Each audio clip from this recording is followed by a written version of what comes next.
wa an Wabisah ibn Ma'bad radhiyallahu an, lan den riwayataken saking Wabisah ibn Ma'bad radhiyallahu an, anna nabiyya sudne ngene qala dawu sapa Wabisah, ataitu teko ingsun an-nabiyya ing Nabi Muhammad sallallahu alaihi wasallam, faqala mongko dawuh sapa Kanjeng Nabi, dawuh jikta tas'alu anil birri wal itsmi, jikta teko sira tas'alu hale takon sira anil birri saking kebagusan anil birri saking kebagusan wal itsmi lan dosa. Ini mukjizat ya.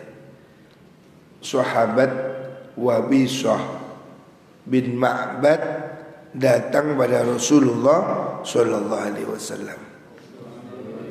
Sebelum dia bicara Nabi sudah tahu. Ketika Wabisah ini datang, belum ngomong, Nabi sudah bilang, kamu mau tanya ya? Kamu mau tanya tentang apa itu kebaikan, apa itu dosa. Jadi Wabisah ini sudah ngerti. Kanjeng Nabi sudah ngerti apa yang akan ditanyakan oleh Wabisah. Padahal Wabisah belum tanya. Wabisah datang langsung Nabi sudah bilang, kamu mau tanya ya? Jadi Nabi ini punya indera keenam. Sahabat Wabisah bin Ma'bad datang pada Rasulullah sallallahu alaihi wasallam. Sebelum dia bicara, Nabi sudah bertanya duluan. Kamu mau tanya ya tentang dosa dan kebaikan? Qultu ngucap ingsun, na'am nggih. Nggih Nabi. Wabisah bingung. Memang mau tanya itu sudah ditahui oleh Kanjeng Nabi.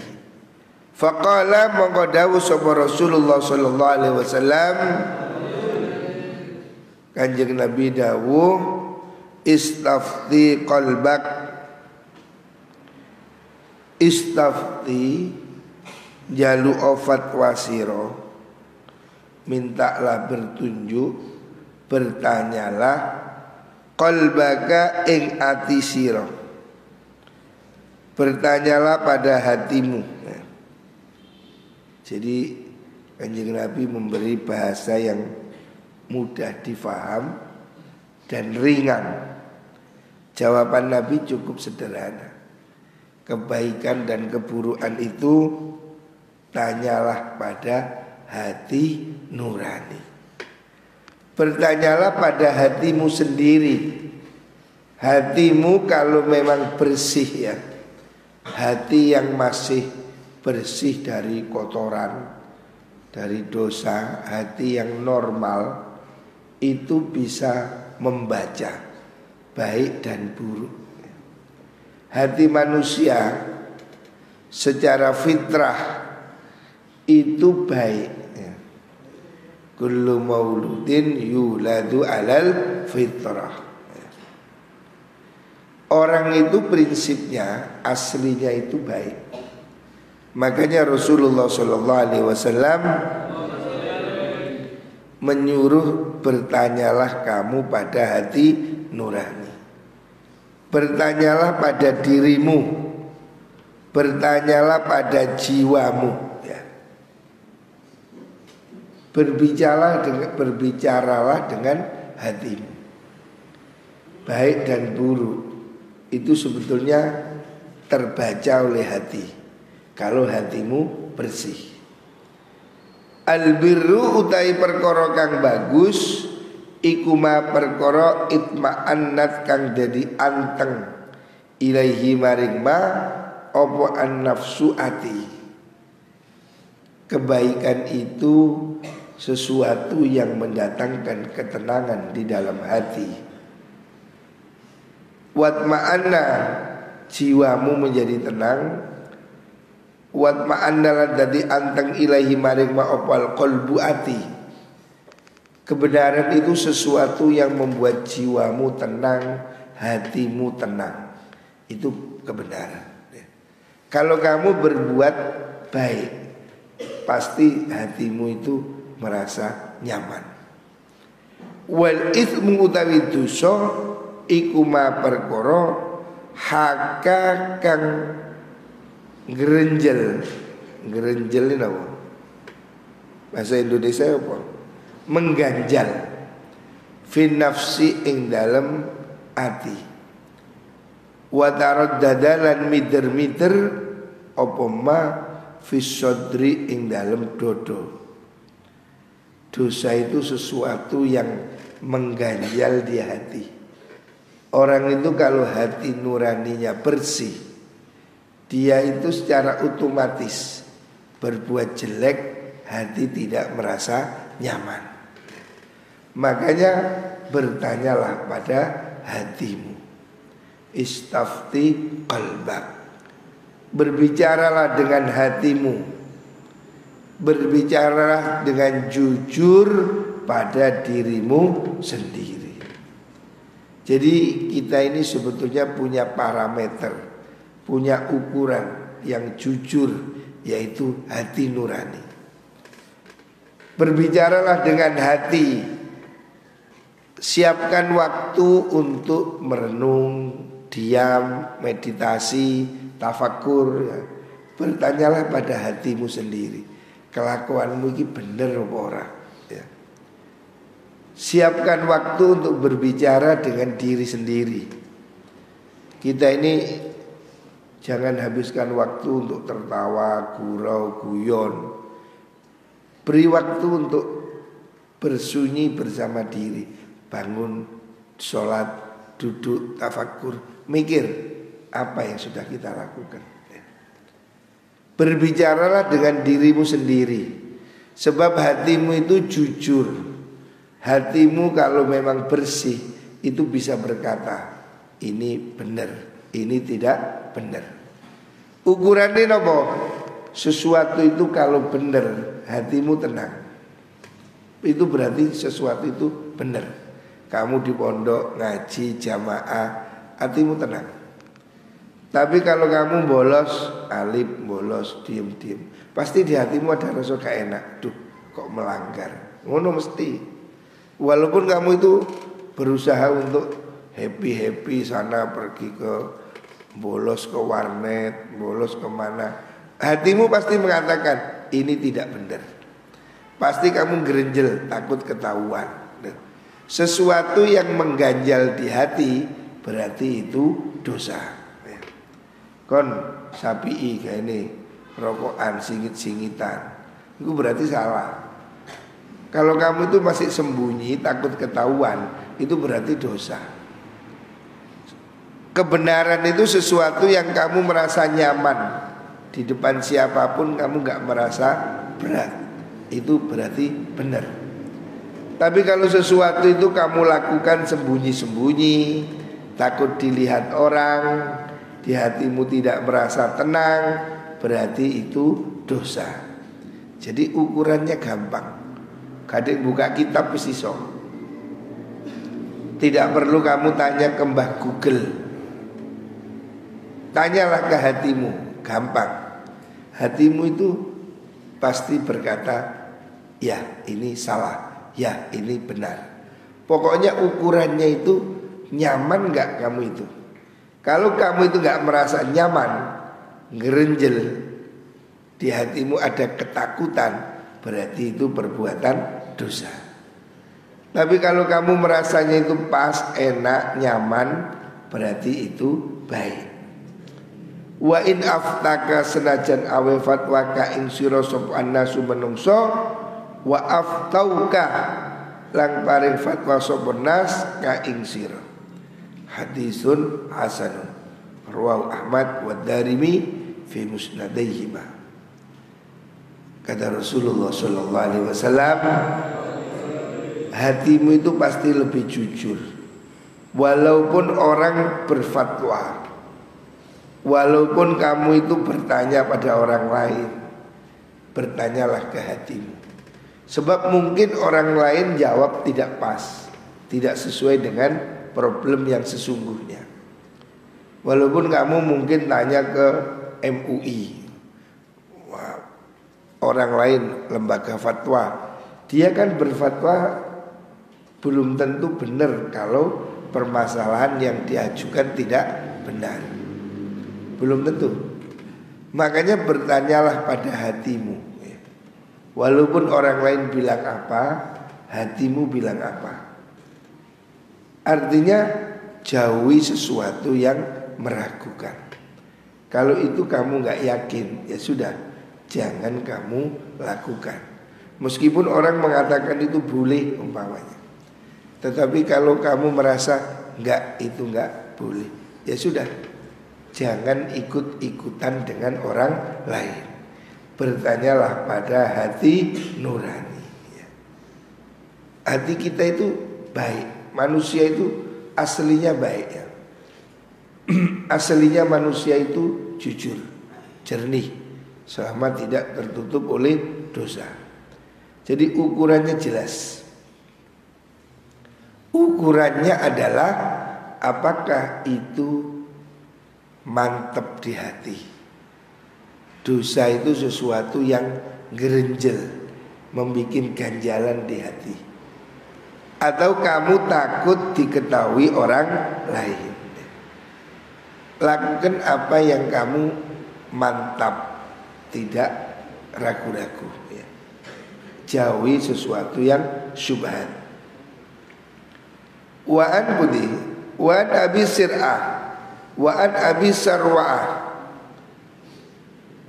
Lan den riwayataken saking Abu Sarwa'ah bikas risin al-muhmalati kang ora ana titike wa fathiha lan fathai sin sirwa'ah sarwa'ah. Uqbah ibn al-Harith, rupane sahabat Uqbah ibn al-Harith. Annahu setune mengkono Uqbah Ibn al-Harith iku tazawwaja rabi sapa Uqbah ibnatan ing anak waton li Abi Ihab ibni Aziz, kedua Abi Ihab ibni Aziz. Jadi ini pada masa dulu, zaman dulu orang nikah itu kan nggak ada bukunya, nggak ada KUA ya. Nikah pada zaman dahulu itu tidak ada KUA, tidak ada surat, tidak ada catatan sipil. Zaman dahulu orang itu menikah itu ya bisa terjadi di mana-mana. Artinya pernikahan itu mudah. Zaman dulu itu pernikahan mudah, sehingga orang pelacuran itu dosa besar. Artinya orang melacur itu nemen gendengi. Rabi gampang kok. Rabi kayak gini, rabi kayak kuno, gampang. Makanya lau kok balon rabi enak. Saiki akeh wong balon sebab rabi angel. Ini masalah. Pernikahan harus dibikin mudah. Kalau pernikahan mudah, maka pelacuran akan susah. Sekarang ini pelacuran tinggi karena pernikahan ruwet. Si bayar, si nang KUA, si anu, bingung ngurusi suratnya angel. Pemene rabi maneh wangel. Makanya wong akhirnya wal gendaan kesuwen. Kalau zaman dulu orang nikah itu gampang, sehingga ya efek yang kadang terjadi keliru. Orang menikah dengan saudaranya sendiri. Kasus ini seperti ini. Sahabat yang bernama Uqbah ibn al-Harith itu menikah dengan seorang perempuan gitu. Dia tidak tahu ternyata wanita ini saudaranya, saudara rodok. Kan ada saudara kandung, ada saudara rodho. Rodho itu sepersusuan. Jadi pada zaman itu, pada zaman Rasulullah SAW, belum ada orang jual SGM, susu sapi itu belum ada. Sehingga bayi-bayi itu bagaimana cara dapat susu? Kalau tidak disusui ibunya, disusukan ke wanita yang punya susu ekstra. Kan wanita ini ada mungkin yang susunya itu produksinya tinggi. Sing isine 1 liter, 2 liter. Ono-ono sing isine 10 cc. Yang cilik-cilik kan orang gede orang cilik enggak bodoh. Wanita zaman dahulu itu yang susunya besar itu profesinya nyusoni. Dan itu biasa. Seperti Rasulullah SAW, Kanjeng Nabi tidak disusui ibunya. Siapa yang menyusui Kanjeng Nabi? Halimah. Jadi orang zaman dahulu itu ada yang berprofesi tukang susu. Jadi dia memang nyusoni anak orang. Mungkin susunya itu berlebih, sehingga dia nyusoni ini, nyusoni iki, nyusoni iku. Satu orang bisa nyusoni 2-3 orang. Memang dia produksi susunya besar. Pabrik itu dewi-dewi. Kalau sing pabrik lancar, orang sing gak lancar. Lah, sehingga kemudian timbul hukum rodho. Orang itu kalau nyusu pada wanita yang sama, itu namanya saudara sepersusuan. Itu tidak boleh menikah. Umpamanya Amar nyusu pada Mauli, terus ada wanita lain nyusu pada Mauli. Lah ini saudara hukumnya, walaupun beda bapak beda ibu, karena dia nyusu di perempuan yang sama. Itu namanya rodho. Dan itu pada zaman dahulu sangat umum, sangat biasa. Zaman dahulu, karena memang susu paling baik itu ya susu ibu itu. Itu susu yang paling bagus. Ya apa, mudah dibawa kemana-mana, tidak mudah pecah, selalu higienis, tidak perlu dihangatkan. Ya, cuma nggak bisa dimasukkan kulkas. Itu susu ibu itu hasilnya lebih bagus. Lho yo arek saiki tambah beling-beling karena minum susu sapi. Tambeng-tambeng kok arek tambeng-tambeng. Iku ngombene susu sapi. Dadi koyo sapi mau ngaji mo. Ayo ngaji mo. Bayang mo. Mbokne sapi. Bahaya. Makanya kalau di bojo kon nyusoni. Yo kadang bayi-bayi yang protes. Susune gak isu mampu rokok.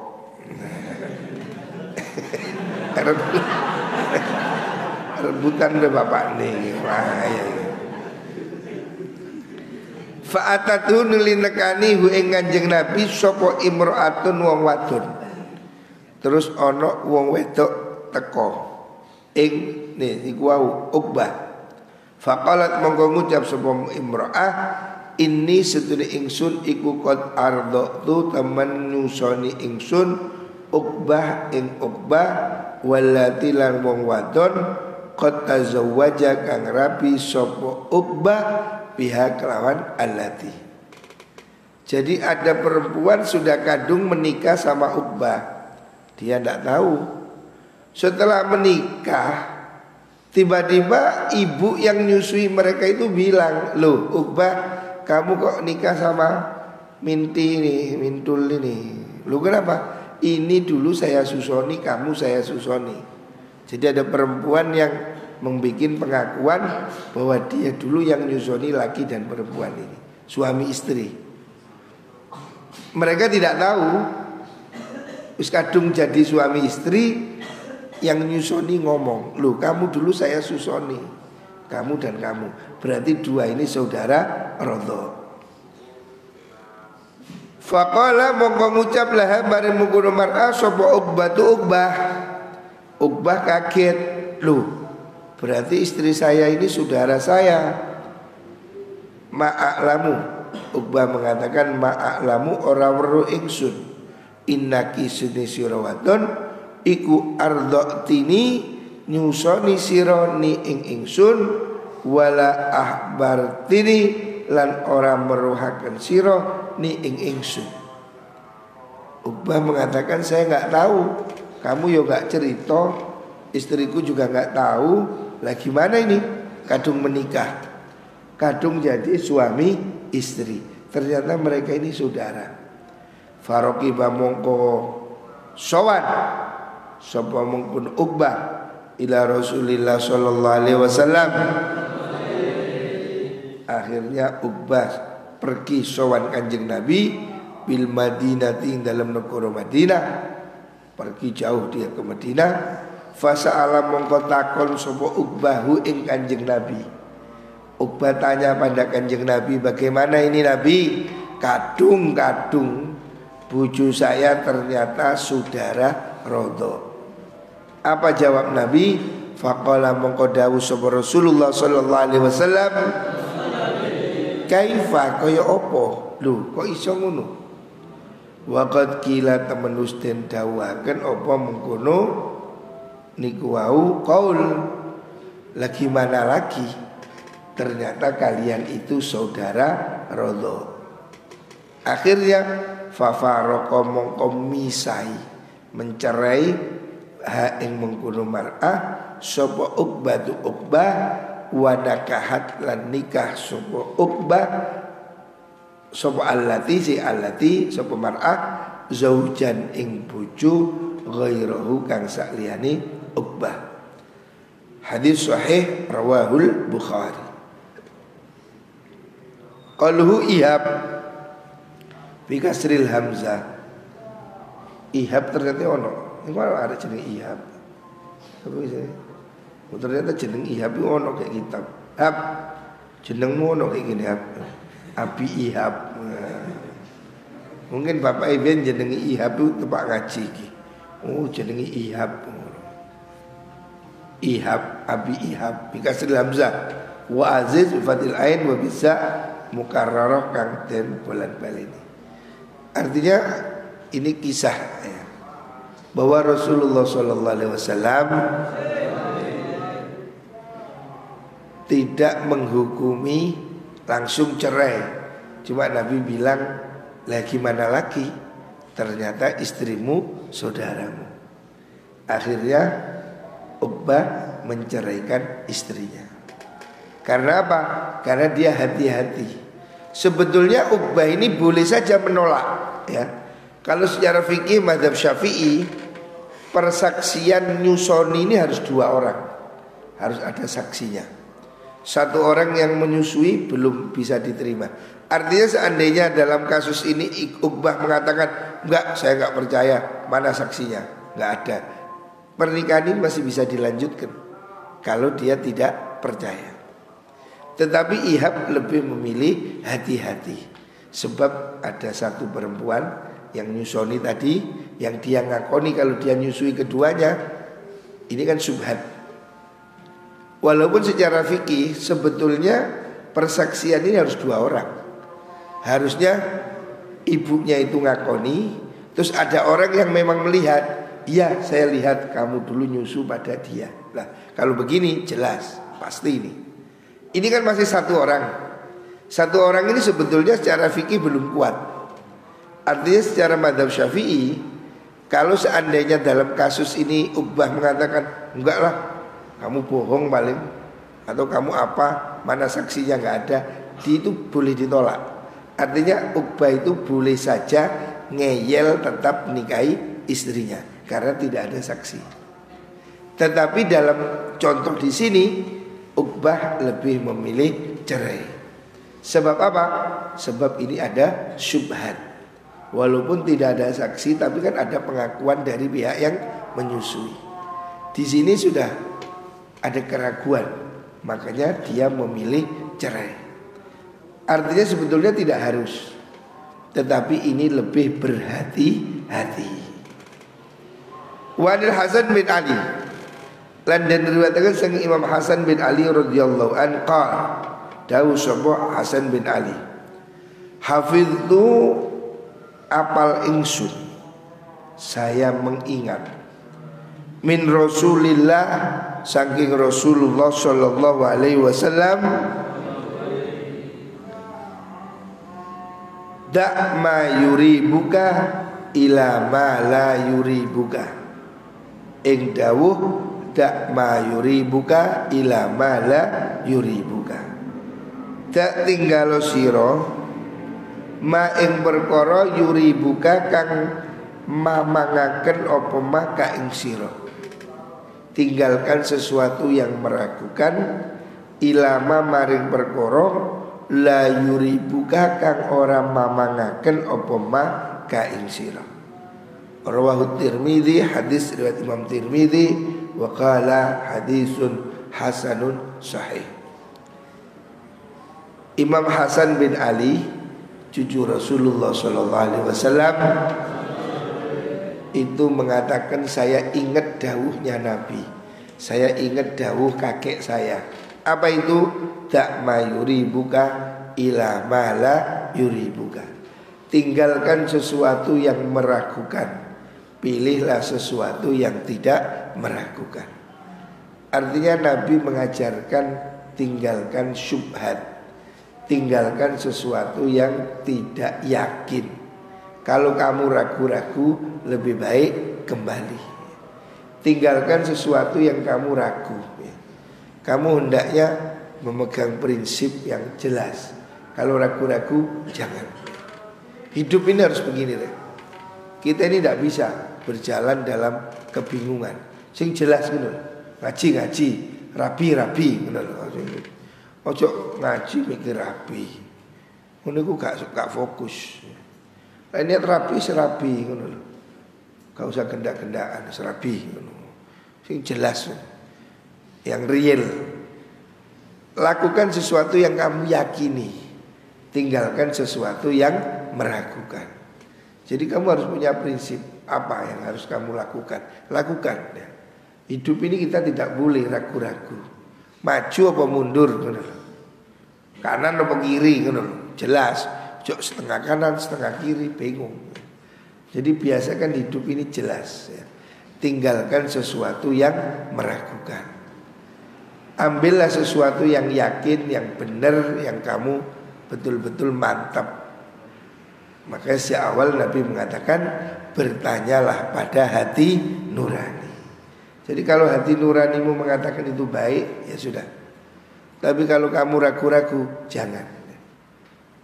Golek sing bener ae lah. Muga-muga dadi wong selamat dunia akhirat. Amin Allahumma amin. Barakatil Fatihah. Alhamdulillah. Assalamualaikum warahmatullahi wabarakatuh.